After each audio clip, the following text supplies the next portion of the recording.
Hey guys, it's 904-282-5259. This is my second video on YouTube. In case a lot of people haven't been following me. But, I still try to redeem myself. So, today, in my first video, I actually showed you a, iFake tutorial for the iPod Touch. Today I'm going to be doing a review on the 8GB iPod Touch. The iPod Touch, this is the second generation. I'm just going to take the case off. By the way, guys, these are neat cases. Belkin. I don't know how well you can see that. I got a black and a white one. They're pretty sweet. And, I got a red one. It came in a triple pack. I don't know where it's at, though. So, those are pretty neat cases. Now, moving on to the iPod. The iPod Touch came out 2007. This is the second generation, so it came out early 2008. Wow, these guys are fingerprint magnets. They will attract just about every touch. I've had mine for about a year now, going on a year, and it's doing pretty good. So, alright, so let's get to it. The iPod Touch. Let's just take a look at the outside features. On the left side of the iPod Touch, you have nothing but chrome, as you can see. That's it, chrome. And then on the right side, you have one rocker switch, which is your external speaker volume control or headphone control. On the bottom, you have a USB jack and a 3.5mm headphone jack. Oh my gosh, I got a MySpace IM. Oh, never mind. Alright guys, sorry about the interruption. If you just hear a little ding, it's nothing. Alright, on the top is your sleep button.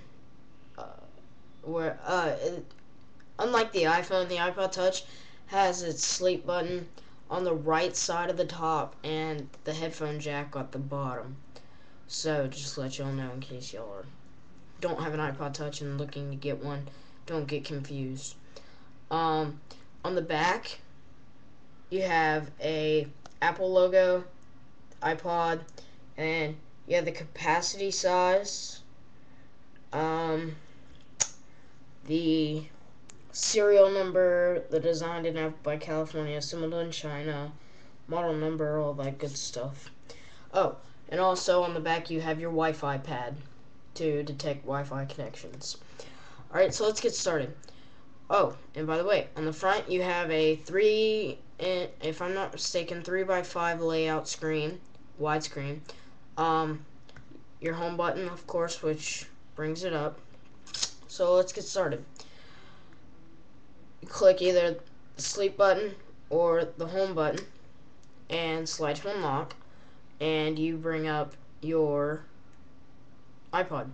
Now mine is not jailbroken, so you won't find anything wrong with it or anything unusual to it. There may be a few apps moved around and stuff like that. That's just for my personal purposes. Alright, at the top you have iPod. Whoa, I don't know how well y'all can see that. It says iPod right there. Oh my gosh. It says iPod. Alright, and if you're connected to Wi-Fi, it has a Wi-Fi signal.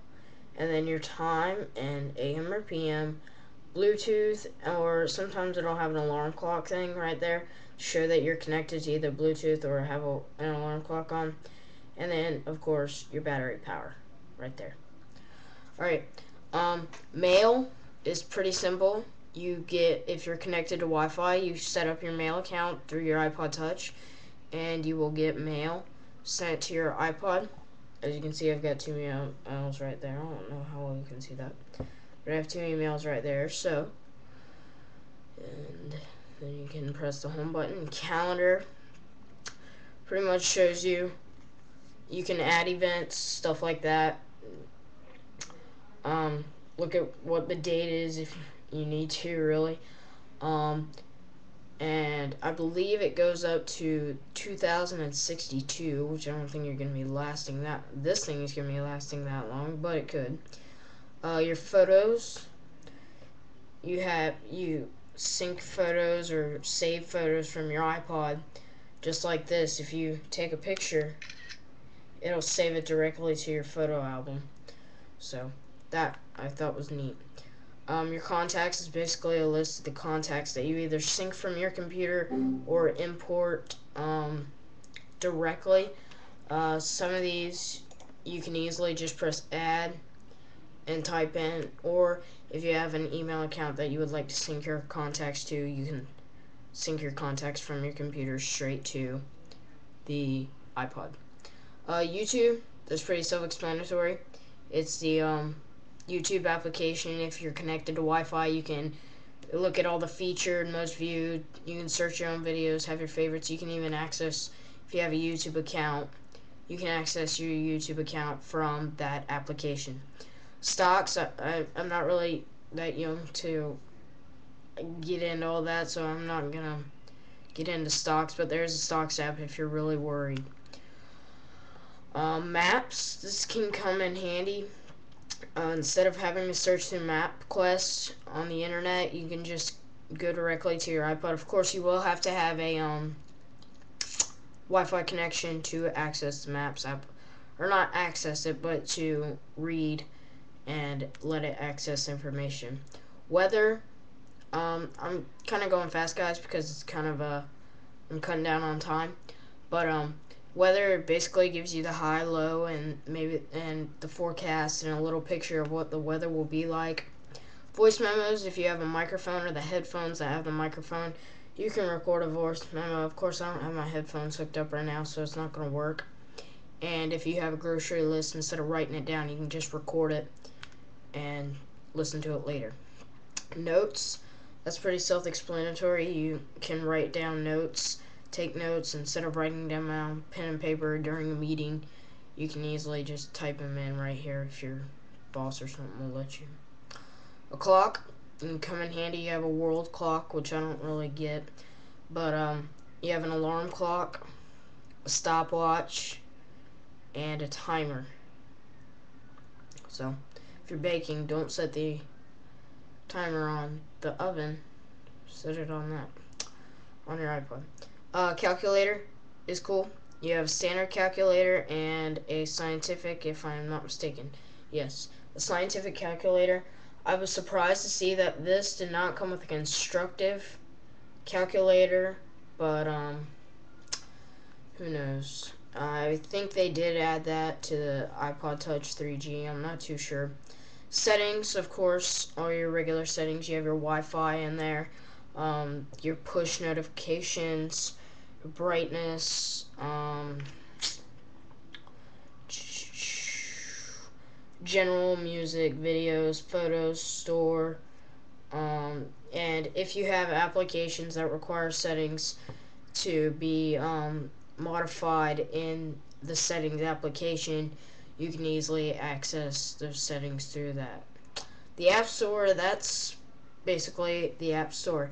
It's the same thing through your computer, except it has a mobile version to it. You can access the featured apps, categories, top 25. You can search for your own apps and get free updates through this application. I thought that was pretty neat. iTunes Store, it's the same thing through your computer. You can look at music, videos, podcast. You can search your own, whatever you want to look for. You can go through audiobooks. You can look through iTunes U if you need to. That's cool. And then of course you have your dock applications, which is your maps. Or I mean, not your maps, your videos. And then, of course, that's pretty self-explanatory. Your music. And Safari. So that's pretty self-explanatory. And that's pretty much it, guys. Alright, thanks for watching this 904-282-5259. Oh, I forgot to cover one thing. If you have gotten the update to a 3.1, you will realize that you have a spotlight search on your iPod, which I love.